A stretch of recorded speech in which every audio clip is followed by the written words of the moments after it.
Hello everyone, I'm John Cunnison. I'm the Chief Investment Officer at Baker Boyer. Thanks for joining me today for the first monthly market update of 2024.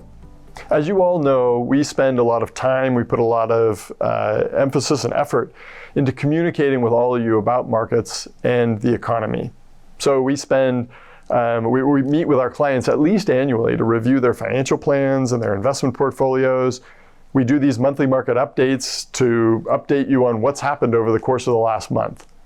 We do a much deeper dive into markets and the economy during our twice annual economic updates. And whenever there are major market disruptions, like COVID, like the credit crisis of 2008, like the failure of a couple of banks that we saw a couple of years ago, instability in the Chinese economy, we reach out to you as quickly as we possibly can with information about the subjects. And the reason we do this is that we strongly believe that knowledge increases discipline for investors. And discipline is the key, the absolute key to long-term investing success. Now, nowhere was this more evident than in this last year, in 2023. So at the beginning of the year, the Federal Reserve was aggressively increasing interest rates to contain inflation. Now, many economists and market observers, I think quite reasonably believed, if we look historically, rising interest rates often raises the price of borrowing, it curtails investment and spending, so it often leads to a recession. So many market observers and economists believe sometime in 2023 we would experience a recession.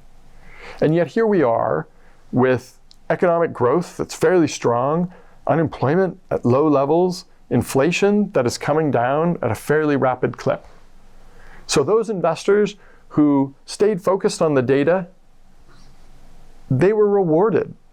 A balanced portfolio in 2023 returned in the mid to high double digits, mid to high teens. So between 15 and 20%. Which is, of course, a very strong return for a balanced portfolio. As we plan, we think about probabilities.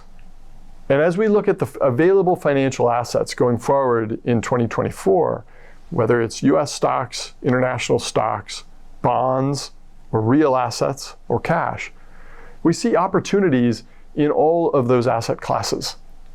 So we're constantly evaluating them, making small changes in your portfolios as our assessment of the opportunities and risks change. But we're enthusiastic, I think we're optimistic about the returns in all those asset classes. Now, as we look at 2024, all of the positive news that we're seeing, particularly around inflation, very likely means that interest rates can come down.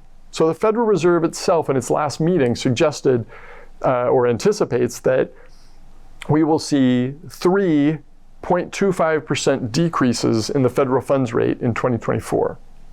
The market actually thinks that the decrease will be even greater at 1.5 percentage points in 2024.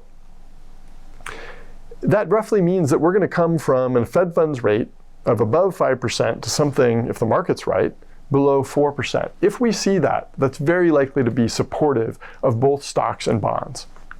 But there's uncertainty. There's always uncertainty. We know that, basically the definition of uncertainty is more things can happen than will happen. So as we build our portfolios, we have to think in terms of having an allocation to assets that will do well whatever the market environment that's provided. And one environment that is, I think, less contemplated today is that inflation is a little more sticky than people believe. And that's where real assets come in. And we just increased real assets in most of the portfolios that we managed to just recognize this, potential, but we think, relatively unlikely scenario. But we need to prepare for it. Looking forward to 2024, and on the theme of discipline, there are two things that I want to leave you with. And one we'll be talking about throughout the course of 2024, and that's the election.